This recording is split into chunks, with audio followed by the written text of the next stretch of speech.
Well, welcome to this week's daily reflections as we're going to start a new series of reflections called Victory of the Cross in Our Walk. And day one, we're going to be understanding the victory of the cross. Introducing what victory of the cross means within the Christian faith is a triumph over sin, death, and the devil through Jesus Christ's sacrifice. So, how does the victory of the cross offer us freedom from sin and death in our everyday lives? Are some of the questions that will be coming up this week. And as we identify an area in our own lives where we need victory and pray for Jesus' redeeming power to work in us, the victory of the cross is the cornerstone of a Christian.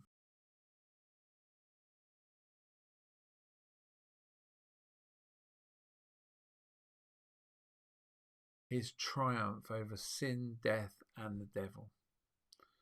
And this victory is not a distant historical event. It has profound and personal implications for us as believers today.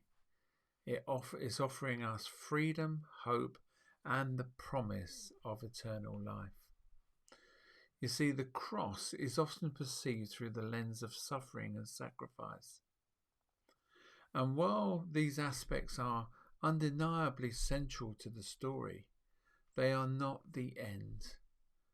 The true significance of the cross lies in its victory.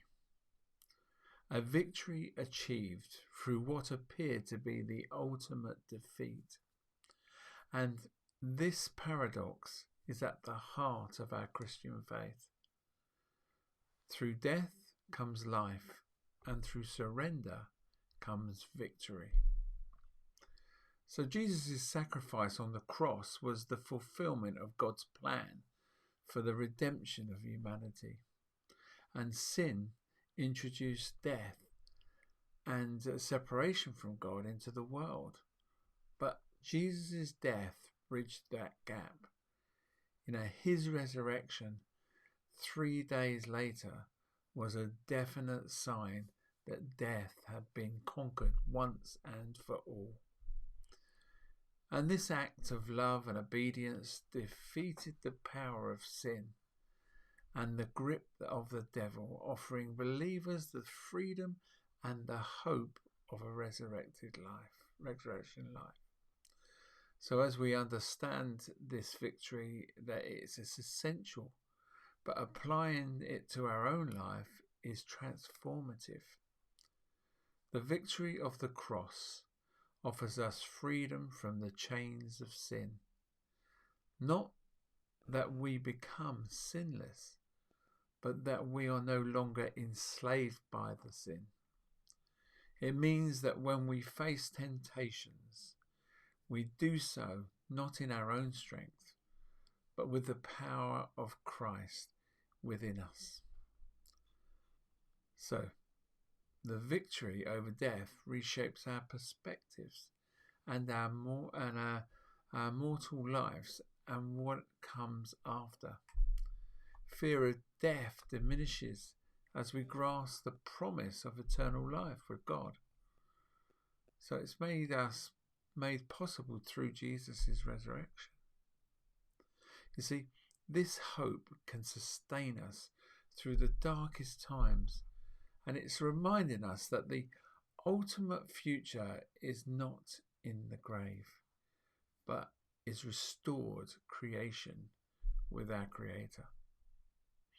So, reflecting on this victory prompts us to examine our lives and to identify areas where we need Jesus' redeeming power.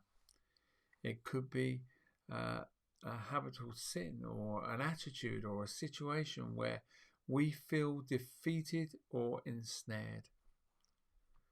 Recognizing that we cannot achieve victory on our own is the first step towards freedom. We are invited to bring these areas before God in prayer, asking for Jesus' power to work in us transforming our weaknesses into testimonies of his strength and grace. So practically, this involves daily surrender, acknowledging our needs for Jesus and inviting him into every aspect of our lives. It's about choosing to believe in his victory when faced with challenges and temptations, and relying on his strength to overcome them. The victory of the cross is the foundation upon which our faith is built.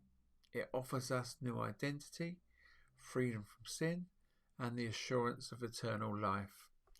And as we reflect on this victory, let us seek to apply its power in our daily lives, turning our struggles over to Jesus and walking in the freedom he has won for us.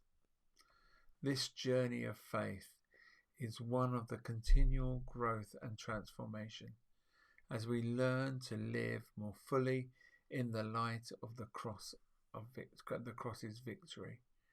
So the victory of the cross in our daily walk is so important, and on day one it's great just to reflect about this, and I look forward to sharing more on this subject as we go through the day, as we go through the days of this week. So until then, I shall see you then.